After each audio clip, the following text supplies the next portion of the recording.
Okay, here we have calottes and clamshells. So this is a calotte. You've got the two halves of a bead, a hook at the top which you'll attach your clasp or your jump ring to, and in the middle we have a hole that your thread is going to go through.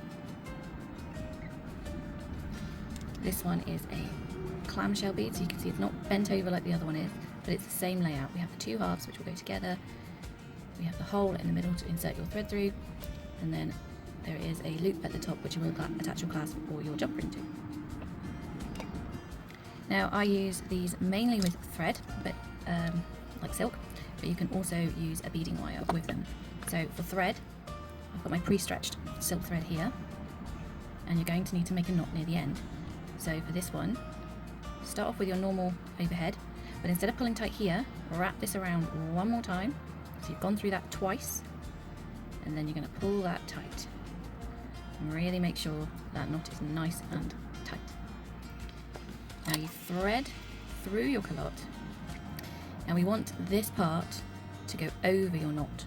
So you're going to thread it so that your two halves are facing your knot. Slide it all the way to the end,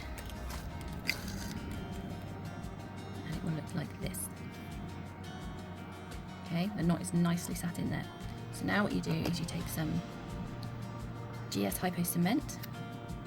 It's got a really fine tip on there, and you are going to dab some glue all the way around that knot, and then wait for it to dry. Okay, once that is dry, you snip the thread close to the end. Now my scissors seem to have gone walkies, so I've got some flush cutters that I'm just going to have to use instead. Now you're going to take some chain nose pliers. Now I always like to start doing this a bit with my fingers first. Then you put your pliers over, and you don't want to push too hard and misshapen it, so you just want to gently push closed.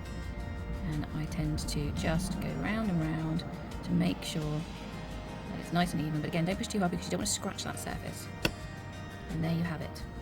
The calotte is on. You can thread on your beads or whatever you're using, and then when you get to the other end, same thing again. You're going to do a knot, and just make sure that when you slide your calotte on, that your opening is facing your knot at the other end. You'll do the knot at the end, glue it, and then cut. And then all you do is, say you're going to add on a jump ring, for example, you would put your jump ring in, and then you would use your pliers to squeeze this part closed. Okay, so that's how to do it with thread. As I said, you can also do it with beading thread.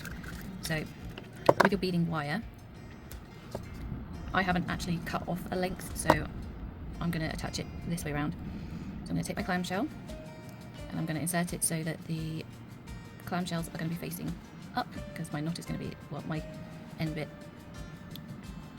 See that? So it's going to go up and close over that way. Now for these we actually use a crimp bead. So the crimp bead, right, so a crimp tube looks like this. It is a very small little tube of wire.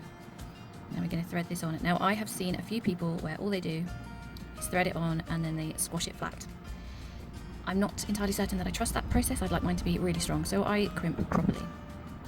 So I'm going to pass it back through my crimp tube, but I don't want a big loop on the end of my clamshell.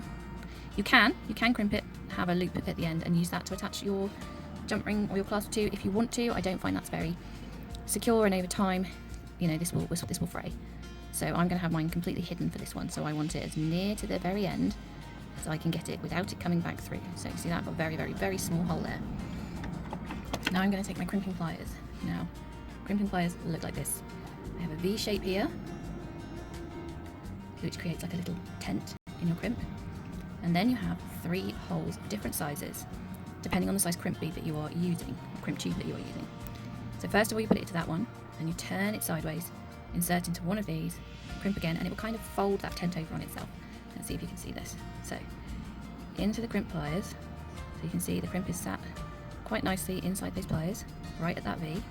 You're holding the two sides apart, the two pieces of thread apart, and you squish. Okay, now from that side you can't see much. If I turn it over, you can see that we have, so I'm going to hold it like that little tented shape. Now it should curl a little bit. How do you see that?